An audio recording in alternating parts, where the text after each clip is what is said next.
Joe Cracknell joins me here at Lords. We're at winter training. Joe, we've caught up with all the youngsters now in the squad who've made their debuts this year. You were, of course, one of them. It's your turn. Joe, congrats. What a great year. Thank you very much. I mean, from what was a short summer to get a go at the end was really nice, and in an environment that is very encouraging for us youngsters, and we're encouraged to express ourselves. So, no, on the whole, it's gone well for all of us. Absolutely. Well, you got your chance to shine in the blast, and shine you certainly did. Making your debut against Surrey here at Lords. What was that like? The home of cricket, what every cricketer dreams of.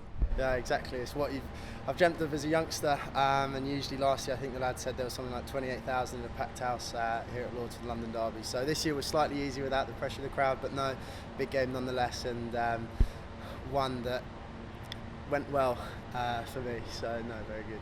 Yeah, it did go well, Joe. You had a great year. 28 against Surrey in no time at all. Maiden half century coming in the next game against Kent. 37 against Sussex. We won't talk about the Hampshire game. But overall, you seem to take to it like a duck to water. You took it all within your stride. No, I think that comes from the coaching staff. We're told to express ourselves, told to relax, and told us to go out there with the freedom. And certainly that shone through for a lot of us, and it makes our job a lot easier when we've got the backing and encouragement of the guys in the PAV. So yeah, something that everyone, well, not only myself but blokes like Lukey and Blake have taken in our stride, and it's a recipe that's worked well for us. Absolutely. That freedom bought you one enormous six over mid wicket, which whacked straight into the tower just underneath the scoreboard. Yeah. Esky tells us that he actually told you to play that shot. So was it all premeditated, or is he making that up? No, there is a lot of truth in that. However, my sort of feelings were sheer relief, because what you don't see from that six are the 4 dot balls that went through my shoulder.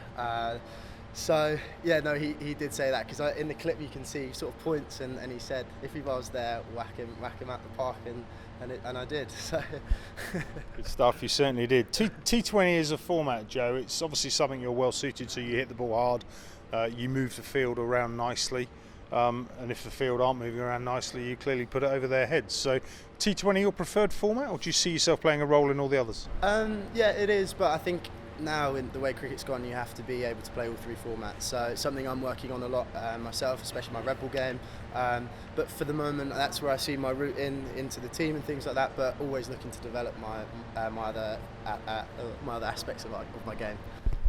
Joe, absolutely great. You mentioned earlier shortened summer, COVID obviously getting in the way of what would be some kind of normality, giving you a chance to make your debut alongside some of the other youngsters who've also come in this year. What was it like playing in such an inexperienced side? I mean, refreshing, because it's with lads I've played with my whole life, especially people like Lukey, as I mentioned before, played at North Mid growing up together. So the familiarity with the guys, we've even guys who are more experienced but still young, like Maxi, being in the side made our lives very easy, because guys we get on with very well, guys we played a lot of cricket with, especially in the twos. So that relaxed atmosphere went from the dressing room and onto the pitch. I know, like Luke, you put an enormous amount of credit North Mid's way. I mean, they've obviously got something right. What's the magic formula up there? Well, I think it's pushing similar to what we do here now, pushing youngsters through the adults as soon as possible. It's something that we've done for years and years and years, and it's now the fruits of that sort of labour are coming now. We've got plenty of youngsters coming through again this season. So yeah, just encouraging the youngsters to play with basically people who are better than them, older than them, more experienced, which makes you a better cricketer on the whole. Absolutely. You mentioned earlier the freedom that the current coaching staff give you, that allows you to apply yourselves out there and play with that freedom that enables you to do what you do.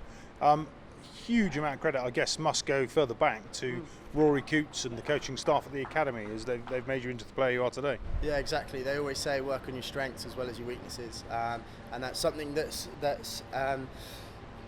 I've done for a number of years, and it's translated onto success on the pitch this year.